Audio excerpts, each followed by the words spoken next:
Hello दोस्तों, मेरा नाम है इमरान। दोस्तों, आज के वीडियो में हम लोग बात करने वाले हैं कि क्या एक माइनर बंदा म्यूचुअल फंड में पैसा निवेश कर सकता है या फिर नहीं। तो यही बातें आज के वीडियो में हम लोग समझने वाले हैं। तो ये वीडियो आप स्टार्टिंग से लेकर एंड तक पूरा देखिएगा। चलिए फ्रेंड्स से वीडियो शुरू करते हैं। फ्रेंड्स देखिए, एक माइनर के नाम पे म्यूचुअल फंड में निवेश किया जा सकता है। ठीक है, माइनर मतलब जो जिसकी एज 18 साल से कम है, उसके नाम पर भी म्यूचुअल फंड में पैसा निवेश किया जा सकता है। ठीक है, अब यहाँ पे बात आती है पैन कार्ड की। तो पैन कार्ड किसका लगेगा? तो देखिए दोस्तों, यहाँ पे माइनर का पैन कार्ड कंपलसरी नहीं है। ठीक है, अगर म्यूचुअल फंड में पैसा निवेश करना है तो माइनर का पैन कार्ड कंपलसरी नहीं है, माइनर का पैन कार्ड लगता नहीं है। बट उसके जगह पे उसके गार्जियन का पैन कार्ड लगेगा। ठीक है, गार्जियन का पैन कार्ड वहाँ पे सबमिट करना पड़ेगा। गार्जियन में भी फादर हो सकते हैं, मदर हो सकते हैं, या फिर कोई लीगल हेयर हो सकते हैं। ठीक है, तो गार्जियन का पैन कार्ड वहाँ पे कंपलसरी है जब भी म्यूचुअल फंड में पैसा निवेश करना है माइनर के नाम पर। तो हाँ, बट माइनर का आपको एज प्रूफ वहाँ पे सबमिट करना पड़ेगा कि ये बंदा माइनर है, 18 से कम है, उसका एज प्रूफ वहाँ पे आपको सबमिट करना पड़ेगा। वो एज प्रूफ में भी आधार कार्ड हो सकता है या फिर बर्थ सर्टिफिकेट हो सकता है। ठीक है, और दोस्तों माइनर का जो म्यूचुअल फंड का निवेश रहेगा उसमें कोई भी रेस्ट्रिक्शन नहीं होता है। ठीक है, ऐसा नहीं है कि माइनर का म्यूचुअल फंड का निवेश है इसमें कुछ रेस्ट्रिक्शन है, ऐसा कुछ रेस्ट्रिक्शन नहीं है। जिस तरीके से नॉर्मल एक मेजर बंदे का म्यूचुअल फंड का निवेश होता है, ठीक उसी तरीके से माइनर बंदे के नाम पर भी म्यूचुअल फंड में निवेश किया जा सकता है। मतलब किसी भी तरीके के फंड, ऐसा नहीं कि ये पर्टिकुलर फंड ही माइनर बंदा ले सकता है, बाकी फंड नहीं ले सकता, ऐसा नहीं है। कोई भी फंड में माइनर बंदा म्यूचुअल फंड में पैसा निवेश कर सकता है।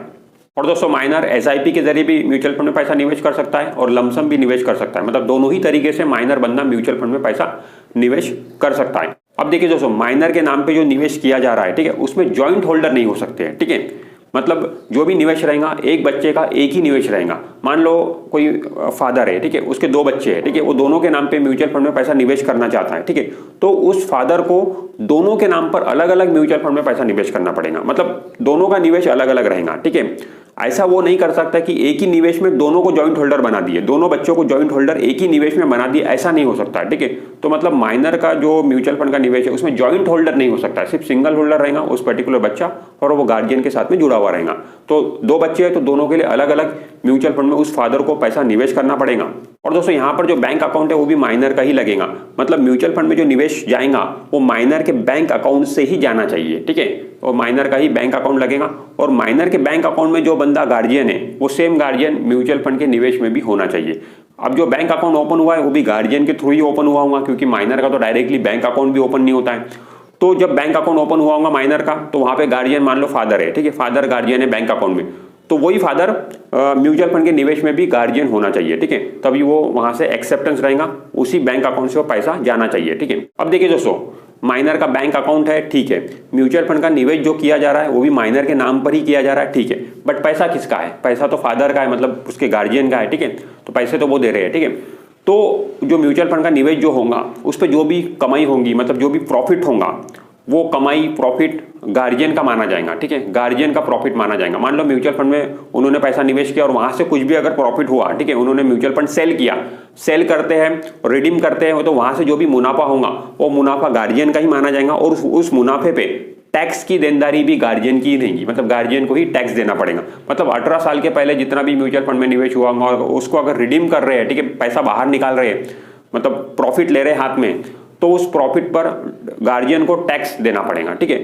अगर रिडीम नहीं कर रहे हैं, नहीं निकाल रहे, तो फिर टैक्स की देनदारी आती नहीं है। जब रिडीम करते हैं तभी टैक्स की देनदारी आती है। तो जब तक माइनर 18 का नहीं हो जाता तब तक गार्जियन की वही इनकम मानी जाती है और गार्जियन को ही उस पर टैक्स देना पड़ता है। 18 का हो गया तो उसके बाद में वो सारा कुछ माइनर का हो जाएगा, मतलब वो तो मेजर बन जाएगा, तो उस बंदे का सारा हक उस पर हो जाएगा। अब दोस्तों बच्चा जैसे ही 18 का होगा, मतलब 18 प्लस का जैसे ही होगा, उसका म्यूचुअल फंड का निवेश जो है उसको लॉक कर दिया जाएगा। मतलब उसमें चाबी लगा दी जाएगी। ठीक है, चाबी से उसको लॉक कर दिया जाएगा, ताला लगा दिया जाएगा। मतलब जैसे ही वो 18 का होगा तब फिर क्या हो सकता है, अब लॉक लग गया, अब उसमें नया पैसा भी निवेश नहीं हो सकेगा और विड्रॉल भी नहीं हो सकेगा, वहां से पैसा निकल भी नहीं सकेगा, क्योंकि माइनर अब 18 प्लस का हो गया। तो अब यहाँ पे फॉर्मेलिटी थोड़ी बहुत करना पड़ेगा। फॉर्मेलिटी ये कि माइनर अब 18 का हो गया तो उसको अपना पैन कार्ड सबमिट करना पड़ेगा। ठीक है, और केवाईसी करना पड़ेगा और भी कुछ डॉक्यूमेंटेशन करना पड़ेगा। ये सारी प्रोसेस करने के बाद में उसका अकाउंट अनलॉक हो जाएगा। अब अनलॉक हो गया तो वापस फिर वो पैसा रिडीम कर सकता है, पैसा विड्रॉल कर सकता है, या उसी इन्वेस्टमेंट को आगे कंटिन्यू कर सकता है। अब पूरा हक उस माइनर का उस पर हो गया है। ठीक है, अब माइनर के हाथ में वो अकाउंट आ गया है। फिर माइनर आगे जाके उसमें नॉमिनेशन भी किसको कर सकता है, नॉमिनी बना सकता है, क्योंकि अब अकाउंट वो इंडिविजुअल अकाउंट है। ठीक है, उसका खुद का अकाउंट है, तो आगे अब नॉमिनी बना सकता है किसी को भी। ठीक है, तो माइनर का वो पूरी तरीके से हक हो गया उस पर। अब माइनर को किस तरीके से अब आगे जाके जो भी अगर रिडीम करता है वो माइनर, मतलब माइनर तो नहीं रहा, वो मेजर हो गया अब, तो आगे जाके अगर वो रिडीम करता है तो टैक्स की देनदारी भी उसी की रहेंगी, जो भी प्रॉफिट हुआ होगा उस पर, तो सारी इनकम अब उसी की मानी जाएंगी। ठीक है, पूरा हक उस निवेश पर अब उस माइनर का हो गया। गार्जियन का वहां से नाम हट जाएगा। ठीक है, गार्जियन का वहां पे कोई भी रोल नहीं है। ठीक है,